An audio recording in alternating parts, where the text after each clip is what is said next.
Hey guys, welcome to Cricket Fanatics magazine, and this is another exclusive interview with S under 19 coach Shukri Conrad. Now, this is always an exciting moment for me because I get to get insight from a different point of view than what I'm used to and what I'm normally busy dealing with regards to cricket South Africa and South African cricket. This is where everything starts and it begins over here. We've seen so many careers start at S under 19 and blossom from there on out. Sometimes it doesn't work out that way, but majority of the time we do see guys come through the system and become superstars.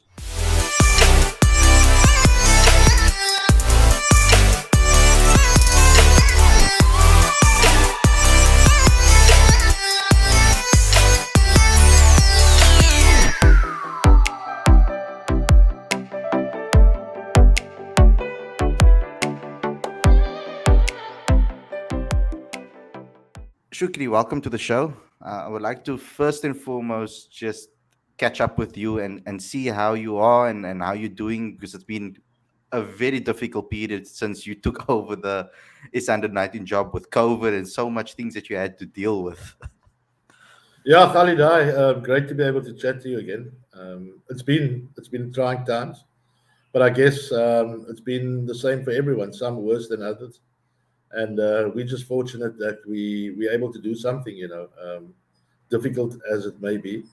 But I think what this pandemic has taught us is that you've got to be very agile and fluid. You've got to think on your feet all the time, and you've got to sometimes just make it up as you go along. And yeah, we're just fortunate that we're able to still be on this road to the World Cup, still play cricket.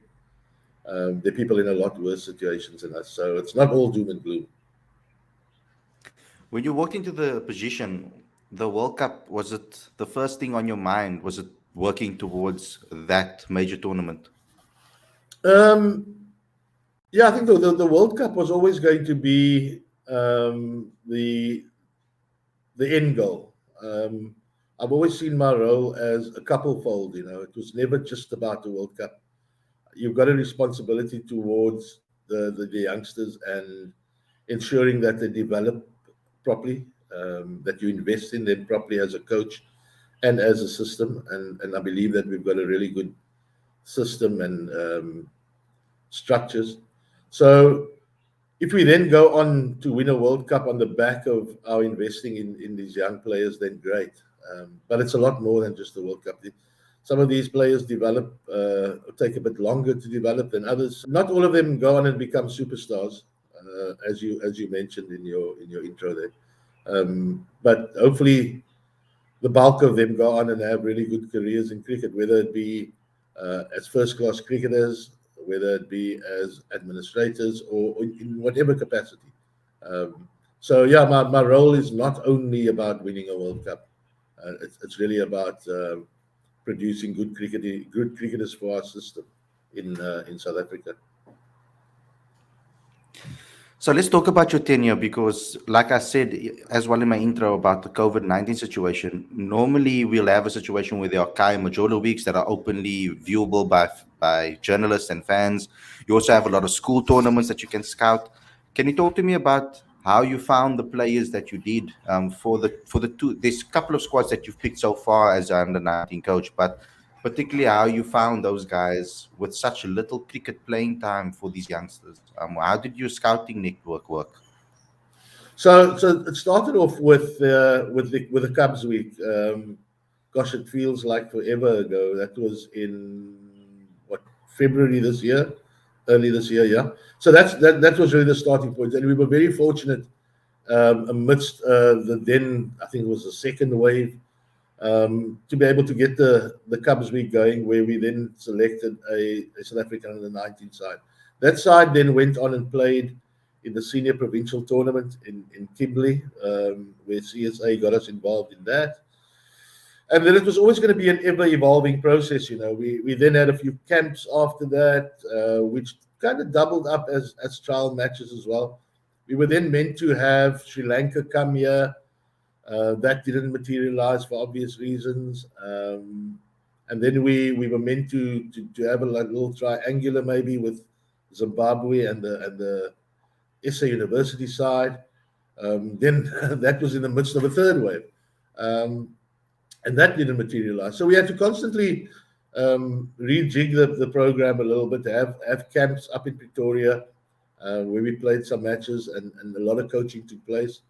Um, and the squad evolved as those processes unfolded, you know. So we then had we then fine tuned that squad, and then prior to us playing in the CSA T20 knockout competition, we had another camp where we played against the South African emerging side, and that was pretty much the final selection process for us. And once we played in that CSA T20 comp, we had a really good idea of what our squad was going to be for the World Cup, and that's where we are currently. The squad's selected, signed off, and now we just sit tight and wait. Can you give me like an insider's peek into what goes on at those camps? How much is it actually coaching the boys, or improving small little things, or do you sometimes have to prove quite a lot with regards to technique, etc.? Or is it more the mental side of things that you have to work on? It's a combination of all of what you just asked there. So the first thing was driving a philosophy that I'd like for us to embark on as a South African under 19 side that hopefully feeds well into the Cricket South Africa pipeline going into first class cricket, the emerging side, and hopefully into the Proteas setup as well. And I've always insisted that a lot of coaching needs to happen at these camps. It's pointless coming there and these guys just have nets and play a few games, and that wasn't going to serve any purpose. And that's why I constantly make mention of the fact that investing in these boys properly from a coaching perspective. And I've been very fortunate. I've had some high level coaches around me. From Neil McKenzie as our batting lead, we had Malebongwe around, Rory Kleinveld as our bowling lead, Creer van Wyk as our fielding coach, and there are a host of other guys that have come in and out and flitted in and out. So the coaching aspect was always the primary aspect, you know, be it technical, be it on the mental aspect, be it from a fitness and lifestyle angle as well. So all of these things we see as critical in ensuring that these boys then buy into and start understanding what it takes to be a professional cricketer. And on the back of all of these camps, and it's still a work in progress. You know, we're playing games against a couple of Division Two teams. We had a good weekend in Oudtshoorn about a month ago. The past weekend we were in Eastons against the Eastern Storm, and then this coming weekend we against the Hollywood Tuskers in Pietermaritzburg.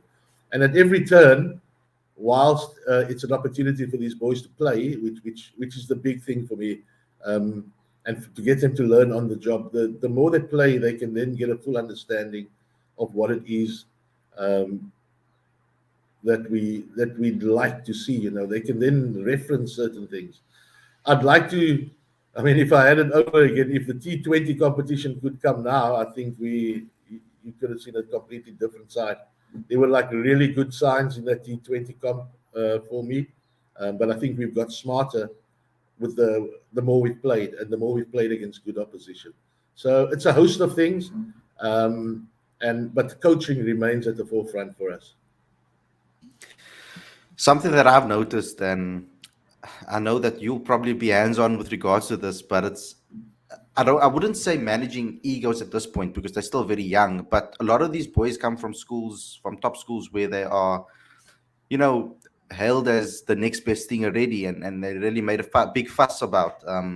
So when it comes to you and trying to just make sure that they keep their feet grounded, how do you do so, and how do you read personalities, knowing who you can go for and be hard with and who you can't? Yeah, so keeping their feet on the ground was really part of why I wanted to play against these Division Two teams, because then I don't have to say anything. They just see where they really fit in. The T20 comp was I wouldn't say a humbling experience, but it gave them a really good understanding, and guys like, okay, so this is what it looks like, and this is where we really are. Well, we might be big fish in the little ponds at the various schools, but in the big bad world, we only but babies. Um, and I think that is for me is the big thing, the character. I'm always big on character. I think you can have guys with skill sets second to none, but if the character and the resilience and the desire to front up isn't there, then I'd rather settle for the guy with a tough character. And this is what these tournaments have taught us, and these weeks against or these matches against the Division Two teams. It gives me a really good understanding of the characters that we've got in the side. When things are tough, are they then cope with it? Um, and and it's a look. I think as a coach who's been in the system for very long, some say too long. um, I've I pride myself on the man management side, and really getting these boys to understand where they fit in and allow them to be themselves. Also, I think it's for far too long we try and rein these kids in all the time, and sometimes we just got to let them go a bit, with the right guidance. And I think that's where guys like Neil and Creer and Rory, we all share a common outlook in terms of the type of cricket we want to play, and our personalities almost suit what we're wanting to do. Yet there is a certain firmness when that firmness is required. So how do you manage failure when it comes to these youngsters? Because in cricket, you often, especially in cricket, you fail more than you succeed, and some youngsters are maybe used to getting consistency and scoring a lot of runs or getting a lot of wickets, and then all of a sudden they come to a stage in their career where they aren't hitting the ball as well. They maybe not hitting their straps quite well, or they get injured and it puts them back. Uh, what do you do with them with regards to that? How do you help them come through that failure? Well, for starters, we don't see it as a failure. We see it as part of the developmental aspect of young cricketers. And as you rightly say, again, failure is a huge part of it. Um, and again, just putting into context, if it's a batter, the one thing we want to um, rid rid ourselves of are soft dismissals. And that's always the question we will be asking. So, what were you thinking? And if it was a soft dismissal, if it was a dismissal on the back of um, a lack of thought, a lack of um, desire to get through a tough time, well, then we can question the character, and that's when the conversation then starts. If it's an execution thing, well, that we can sort out in the nets. So it's quite a complex yet a very simple process, Khalid. A lot of conversation, and that's where it's great having people like Neil and Rose and Creer. We've got Tabang as my assistant coach. Where we can have these conversations and guys can talk from their own experiences, as international cricketers, um, and then the boys can then relate to that, and it brings a calmness about it that you're going to go through tough times, and the guys that have played the international cricket, like the three guys I've mentioned, can then relate to the younger guys, their own story, and potentially what worked for them, and then we move forward from there. So, and that's the exciting part for me, seeing how these boys develop, and they've developed over the last year.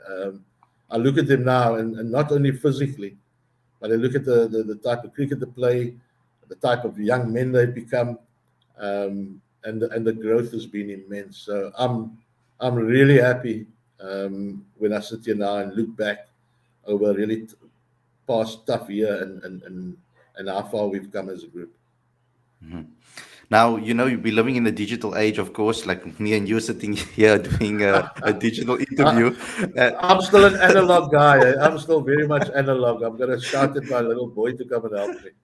And he's at yeah. school now, so I had to like log on 20 minutes ago just to make sure I got it right. Yeah, so that brings me to my next question, which is excellent because there's a name on this list that really intrigues me because we live in a YouTube age. There's a lot of guys that I've interviewed, youngsters, and they tell me no, they've learned a lot from YouTube, watching cricketers play like AB de Villiers, Jacques Callis, and so many of the guys. They watched them on YouTube, saw how they played, and then tried to mimic them. But you've got someone very important in this. I'm not saying that not all of these staff are very important, but there's one that stands out to me is the video analyst. Now, how do you bring that into your game at such a young age? Is it a lot of maybe playing back what you see from the players, and how much actually from the opposition do you study to actually look at, guys, see this is weaknesses, this is not, etc. Just give me some thoughts into the video analysis side of things by having a video analysis on the tour with you to this particular World Cup. Yeah, so the analyst is really an add-on for us, and he's exactly that. Kyle is helps in the preparation. It's not the be all and end all of the preparation. If it's anything technical that we've been working with at the nets, obviously we'll go through that, where Kyle then does the recordings for us, and then we sit with the respective coaches and players and analyze that. But he really comes in with analysis of opposition, conditions that we are going to confront wherever. But really, he sits down and he's at the beck and call of all the coaches. When we preparing for matches against, for example, even if it's a domestic game, you're playing against SWD, for example, and we can then say, right, Carl, we like footage of all of their bowlers, and then you can almost work out a game plan in terms of this is what they look to do. Your focus is not primarily on the opposition. I prefer to focus on our own skills, but I think um, it does give you a heads up in terms of in your preparation what you're likely to experience, conditions, and similarly when you as a bowling group, when we up against certain batters, potentially there might be certain trends as to dismissals or where we can stop them from scoring, etc. And that will become more important when we get to World Cup stages, where he's really got to now go and search through all the YouTube stuff. Sri Lanka played against India recently, and Bangladesh has played against England, or West Indies have played England, and get us all of those footage, see how the opposition stack up, and then we can then also work out plans accordingly, that we feel will give us a little bit of an advantage. But it's not an over reliance on the analyst, I must say. We still want boys to be thinking on their feet. We still believe that the little finer touches that you get from experience is as valuable as sitting in front of a laptop and analyzing. But you're right, it's the modern day age, and we try and do all of our analysis on and send it to them via WhatsApp rather than sitting in a room. Why? Because they don't enjoy that. They spend more time on their phone. So rather than Instagramming and I don't know, all the other stuff, Facebook is for my age people. So all the other things that they're on, I hate to think what they are. But if they spend so much time on their phones, they might as well have a look at what the opposition they're going to come up against. So yeah, that's where the analyst fits. So I want to go into more of the squad right now and talk to you a little bit about the squad. And particularly, let's start with the captain first and foremost. So you've had Daniel Smith in the past, and now he's gone on to make his debut for the VP Blitz. And now George van Heerden, who was in the squad under his captaincy before. So did you always think of George as a potential captain when you initially selected him in the squad? And give me your thoughts on George and what stood out to you when it comes to captaincy, when it comes to him. Yeah, look, Daniel, you're right. He was never eligible for the World Cup, and it's great to see where Stocky's career is going to take him, and taking him now. I think George was one of a few guys that we looked at and said, well, potentially they can lead the side. The thing that stands out for me is I want leaders firstly, and then we can develop the captaincy aspect. I think for far too long we have really good captains, but not very good leaders. Um, so George shouts, I mean, screams leadership. He, apart from the fact that he's a head boy, that wasn't an overriding factor for me.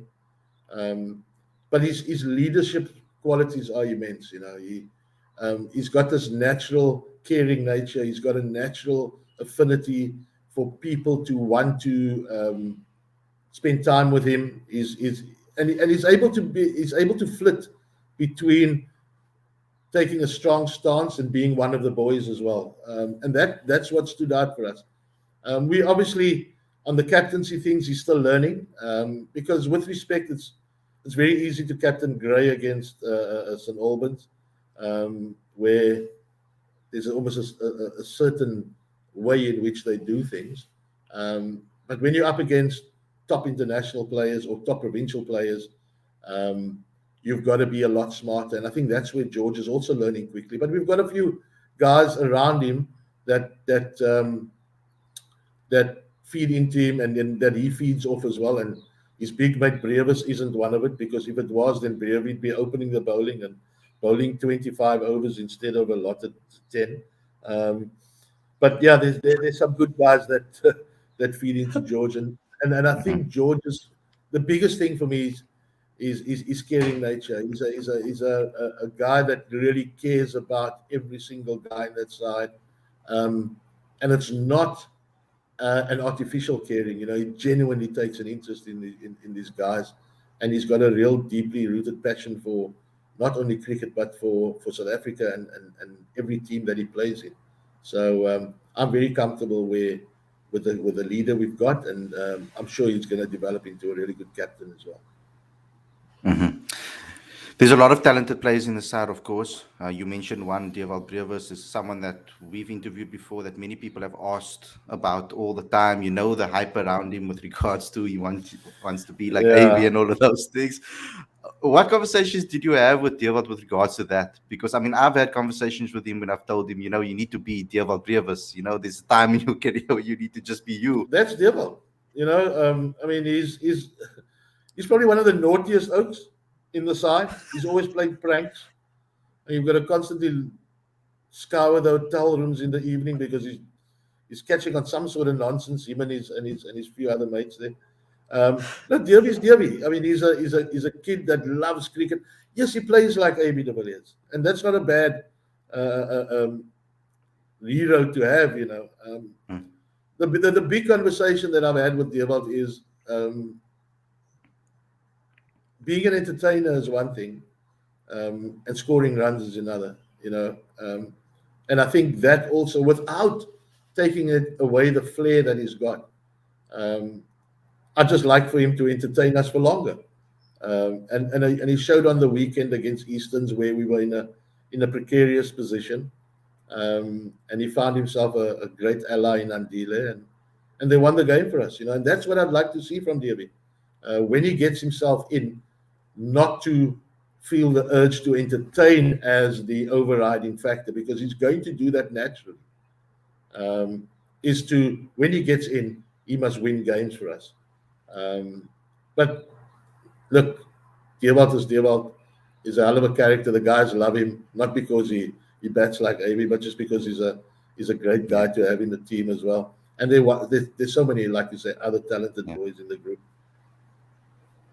When it comes to the West Indies, of course, I want to ask you about conditions. We spoke about conditions before, and you told me about how important conditions is to be able to analyze that. What sort of things have you put in place with regards to their education on the conditions and the West Indies? What you expect from those conditions going into this tournament? Yeah, so our tour is meant to happen in St. Lucia, and then when the World Cup starts, our first round of games is in Guyana. Then we move on to Trinidad. I think when the conditions are slightly different. Um, the one thing that we set out to do is because of the philosophy of how we want to play. There was always going to be I always wanted a long batting lineup. I always wanted quite a few all-rounders, and all-rounders don't only equal fast seam bowlers and batters. It equals batters that can bowl spin as well, as we're seeing now with Brevi, who bowls a few filthy leggies. We've got Ethan Cunningham, who bowls at the top of the order. So I think the squad we've got, not I think, I know that the squad we've got covers all of those bases. When we get conditions that are going to be seamer friendly, we've got enough seam bowlers. Spin friendly, we're covered in that aspect as well. And we can then still bat quite deep, because that speaks to the type of cricket we'd like to play. So whatever conditions are prevalent on whichever island, we'd be able to assess, and I think we'd be able to select a side accordingly. You know, I've spoken to quite a few of the guys, and they mentioned that the philosophy and the brand of cricket that you want to play is the smart attacking brand of cricket. We heard the likes of Mark Boucher speak about it, and the DOC as well speak about it, but it has never really been spoken about or fleshed out what that word smart in that phrase means, because that's the most important phrase in that whole brand of cricket that we talk about. Can you maybe just flesh that out and what you expect when it comes to that smart aspect of the game? So now that's a smart question. The big thing for me is, Khalid, that the conditions determine the way we play. So we set out to play an aggressive brand. Now, an aggressive brand doesn't equal fours and sixes, right? And that was when we played in that T20 competition. It looked a bit like that, It looked quite frantic. That everybody walked in and look, we showed how talented a bunch we are, but we weren't particularly smart. So when conditions dictate a certain way of playing, we must be able to adapt to that. And that for me is where the smartness comes in. When we were in Easton's on the weekend, the first day it got rained out later, but the first morning it was quite a spicy wicket. And we couldn't just, and we shouldn't just look to play this front-foot attacking brand when conditions don't allow. That is when you've almost got to say, right, I've got to just rejig the plan here now, almost go to slightly old-fashioned cricket where I'm strong against this new ball, look to keep wickets in hand, maybe take on the middle and latter overs. That's where we're going to score the bulk of our runs, identify scoring areas, pockets where we can run well between, all of those sort of things, which that for me is the smartest, is the ability to identify, right, the conditions allow us to do this. So let's find the best way of doing what the conditions are screaming out for. So we know your aim will be to win this World Cup. I know how driven you are. I know how focused you are. And all of us will want, obviously, the same thing as fans. But besides winning the World Cup, what sort of message can you give to the guys? And what are you hoping to get out of this tournament besides that, which is the main obvious focus as well? I want us to stay true to the way we want to play cricket, right? We've set out on this journey of, and I remember a conversation with you many months ago also where I said that I want us to play like a lekker brand of cricket, and we're finding that now. The Oaks are enjoying it. It's lekker, it's fun. Yes, it's tough at times. It's meant to be. Yes, we want to win the World Cup, but if we can stray through to the type of cricket we want to play, if we can show the resilience to, in tough situations, for guys to stick their hands up and say, right, I'm going to get us through this, then I'm going to be a really happy coach. But I also don't want us to be this perennial also rans, Yeah, I know we learned so much, and that we can take the positives out of this. We want to win this bloody World Cup. It's as simple as that. And if we play to our potential, and if we are able to deal with whatever pressures are prevalent, or whatever pressures we find ourselves under, then we're going to be right there. I'll be very disappointed if we don't make it into knockout stages. I'll be very disappointed if we don't get into semi-finals and potentially finals, because I believe that we're good enough. And on a day, yes, things can happen, right? And you can have a bad day, all of those sort of things. But we there's a belief in our camp that we can go the distance here, and that's where I hope that it goes. You're obviously going to face India in the first game. It's a massive. We know about them and their system, but let's just look at the rest of the teams. Are they how much? Obviously, there's a lot of analysis that went into obviously looking at the other teams as well. I'm assuming, but are you more focused on your own game than telling the players to focus on your own brand of cricket and your own game than worrying about the opposition, or is there a balance to it? I think India have got a bigger problem than us. They're playing us. Um, no, no. Look, I mean, obviously the first game of the World Cup is always a big game, and Yeah. India are as big as they come. Um, but yes, we will analyze. We'll focus on our strengths. I mean, I sound like every other coach now, but um, on the day we must be able to execute. That for me, and not take a backward step. We want to be playing front foot cricket again. I roll out all these cliches, which I hate doing, but our focus is not only India. We've got Uganda in our group, and we see how well Uganda have done recently with the under 19 side qualifying. The main side, Lawrence has done fantastic work there with Uganda, them qualifying for playoffs for World Cups. And having been there myself, I know the passion and the quality of cricketers that can't come through there. So we're certainly not going to be disrespecting anyone. Um, we've got Uganda, and I think what is it, Ireland or Scotland? Ireland, Ireland. Ireland in our group as well. Yeah. Um, so all three games are massive. You want to be winning that to get into the main stage of the competition. But the focus is on our performance, and we'll do as much analysis as we do on India. We'll do on Scotland or Ireland and Uganda, and leave no stone unturned. That's pretty much how we want to go about things.